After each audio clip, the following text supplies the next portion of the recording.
Hey y'all, my guest this month is Dr. Valerie Sessions, affiliate professor of computer science at the Charleston Southern University and a computer scientist at Niwek Atlantic. Dr. Sessions received her PhD in computer science and engineering from the University of South Carolina. Her research interests vary widely. They include data quality, development of exoskeleton standards, video management systems, and video analytics. She's achieved a lot in her career so far. Some of these awards include the 40 Under 40 for the Charleston Regional Business Journal, Crow of the Year at the Palmetto Roost chapter of the Association of Old Crows, and the Stuart Madnick Best Paper Award at the International Conference on Information Quality at MIT. In her spare time, she serves on several advisory committees, including the Global Privacy and Information Quality Working Group of the U.S. Department of Justice, the Charleston Women in Tech, Palmetto Roost, and the Program Committee for the International Conference on Information Quality. It's my pleasure to introduce Dr. Valerie Sessions. Well, welcome, Valerie. It's good to have you here. Hi, thank you. Glad to be here. Yes, we'll just jump right in. So what's been your favorite job so far in your career? I would definitely have to say teaching at Charleston Okay. Southern University. It's just so fun to be with students. College students there's such a wide variety of them, and then they just have so many varied interests. And when they leave, especially, it's just so exciting to see what they're going to do with their lives and how they give back. So I think it's probably the most rewarding and the most fun is just to be there with them. Yeah, awesome. So I noticed that you basically have two careers right now. So how did you get into teaching? Is it something you discovered that you loved and you just ran with it, or how did that come about? I don't really know. So I went to the College of Charleston and did the computer science degree there. And while I was there, some friends introduced me to Niwek, which is the Naval Information Warfare Center Atlantic. It used to be known as SPAWAR, so part of the Navy. And so I interned there in college, and I really liked it. I loved the work that we did. And so I became a full-time employee right after that, jumped right in from internship to just full-time employee. And they have a great system of allowing you to continue your schooling. They want people to, continue in their education and to keep going. And so I just did. I stayed in school and did my master's. And then I was like, I guess I was just a glutton for punishment. I was like, I just had to have more of this. So I actually went to University of South Carolina, but I stayed here in Charleston to work at Niwek. So this was back a bazillion years ago, and digital or like remote learning then was a bunch of VHS tapes that they literally put in envelopes, and then they would mail it to me, and I would put it into my VCR player. For all these young people, it's just like a tape, and they would put it in there, and then you punch play, and I would watch them. And so I did the rest of my work there. I had some really very supportive coworkers who helped me manage all that different time, and a supportive family for that as well. So I just kind of stayed into it. And then when my kids were born, it just the travel situation at Niwek, although I loved it, the cool work was kind of a lot of travel intensive. So I kind of stepped back a little bit from that and went to a part-time position, and so I could teach full-time. Awesome. And now I've kind of switched that. So now I'm like full-time back at Niwek and then part-time college at Charleston Southern University. So it's just, I like them both too much to quit either one. Yeah. So what is one of the best decisions you made early on in your career? Oh, wow. That was a really tough one. I think one of the best decisions I made was to really surround myself or to become part of teams, especially at Niwek, with really supportive people. I have some great coworkers, and I think so much of your work life, I mean, you're going to spend at least 40 hours a week at a place. So much of your work life happiness will depend on the people around you and enjoying to work with them. And I think just finding those really good people and trying to contribute to that team and staying a part of that was a really good decision. The education piece obviously was as well, but without those supportive people, I wouldn't have made it through the education system anyway. So I think surrounding myself with really good people was key. Yeah, absolutely. I totally agree. I've probably made more decisions in my career based on the people that I'd be working with rather than the work I would be doing in a lot of cases, because it's so important. Yeah. Yeah. So and important. A fun team can make, mediocre work still be fun. If you could go back in time, what advice would you give to your 18-year-old self? Calm down. I would say chill out and enjoy a little bit. I'm very, very type A. I would still probably when I'm 60, I would tell my 44-year-old self the same thing, like calm down. It's all going to work out. Everything's going to be just fine. So I think I tell my 18-year-old self, well, I don't know. I don't know if I would reveal to her that she's not going to be a medical doctor, that she's going to be a different type of doctor. But yeah, probably just to calm down and enjoy more of the ride through college. Yeah, it's good advice. So you originally wanted to be a medical doctor. What changed?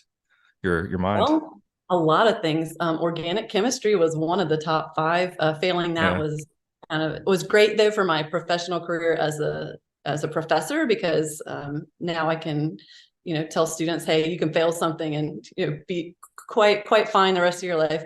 I also Sure. volunteered in the field, which I would recommend to anyone Mm. trying to figure out if they want to start a new career. I volunteered at the hospital, and I decided that people who are undergoing care are pretty whiny because they don't feel good.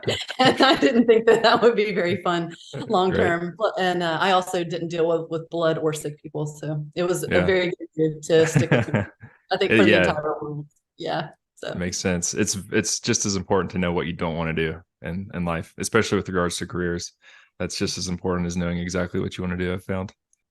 So, in your opinion, what is the most important personality trait that someone would need in your industry or field to be So it successful? has a yeah, so it has a bad connotation, but stubbornness. So maybe instead of stubbornness, let's say like stick to itness, or just gonna do something until you actually get the result that you need. I've said to millions of, like, not millions of people, lots and lots of people, that I'd rather have a student who is dedicated to getting the answer than the smartest student or the smartest employee, because I think that you're going to have that drive and resolve to be able to deal with engineering. It's not always just going to come intuitively, and some of the solutions are really difficult. And you just have to have this mindset that I'm going to figure out the answer. I'll get help. I'll go find help. Yeah. I'll go find manuals. I'll go find people. But the answer is going to happen. I think that's probably the most important trait. Yeah, It's I just, love that. It's very important to incrementally, keep going. The small wins add up over time. Especially for people earlier in their career, it's easy to expect, everything just happens at once and then you're done. It's usually not that way. It's usually yeah, or yeah, you think all those textbooks have answers, and so there's right. some Yeah. answers in there, but they're only just kind of the start, and you have to dig in and try to get it right. And you have to call tech support, and Yep. you have to call different people. So Absolutely. What is your proudest achievement of your career to this point?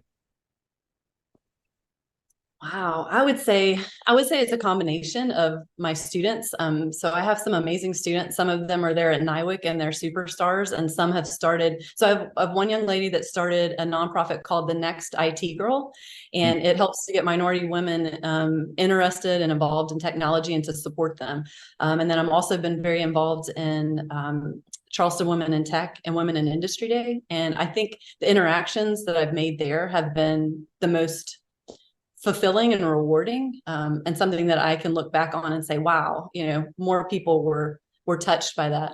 My own daughter got to go to the Women in Industry Day event, and she wants to be an engineer right now. I mean, Oh, at 17, who knows? I mean, amazing. Yeah. but at the same time, I think just seeing that feedback and seeing other people in this community, especially women, support each other is probably the proudest, Yeah. or the happiest moment of my career. Absolutely. That is so cool. Congratulations. Thanks. So, do you have any favorite hobbies? I like to read. I read all the time. And I'm either Oh, like, I awesome. read the whole book in like 24 to 48 hours, or I read two chapters and I get rid of it. And right Yeah. now I'm reading one, They All Die in the End. It's very interesting, Yeah. very unexpected. What's Um, that about? it's about these people, and they get this phone call that they're going to die at the end of the day. And it's what they do with that Dang. time. So yeah, I mean, it's not one you want to read right before bed. Right. It's been a good one. So I love to read.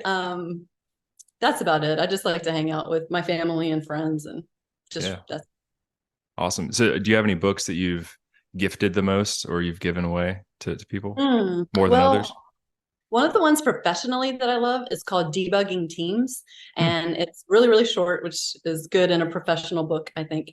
Yeah. And it's all about just how people work together. The main core of it is humility and respect and trust among team members.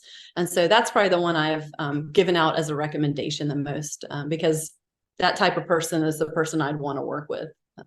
So Yeah. Awesome. I've never read it. I'll have to check it out. I've got it's a bad short. habit of collecting books. I'm more optimistic about my ability to finish them than, or even start them in some cases. But yeah, I've got way more than I've actually read. So yeah, always looking for the next one though. So yeah, I guess one more question. Is there anything you'd like to promote to CEJC's audience while you're here? Any upcoming events or anything like that? Oh, wow, that's so loaded. I should have come with an entire list. I feel like I should just give you a full list now, but definitely Women in Industry Day, which is a Hmm. combination event hosted by Society of Women Engineers, Low Country, and Charleston Women in Tech. And so that'll be April the 19th. So you have lots of time to plan for it and get your ticket. We're going to have some great keynote speakers that day. It's for men and women. Everyone is welcome. And it's a Trident Tech. It's been great the last few years. So definitely that one. I'd love to see more people help out with something called Cyber Patriot, which is it's kind of like a Lego league, but it's for more IT focused and cybersecurity focused. So if you can Okay. check that out and become a coach, that would be awesome. Awesome. Very cool. Yeah, I will add links to all the stuff we've talked about in the video as well, so people can check it Sure. out. And then obviously, if you want to get a master's in computer science, Charleston Southern is the place to be. So reach out and talk to me about that as well. I'd love to have more people in that program. It's a great program, very technical, and some great students in there to meet. Awesome. Well, thank you so much, Valerie. It's been great having you on here. Appreciate your time. Thank you.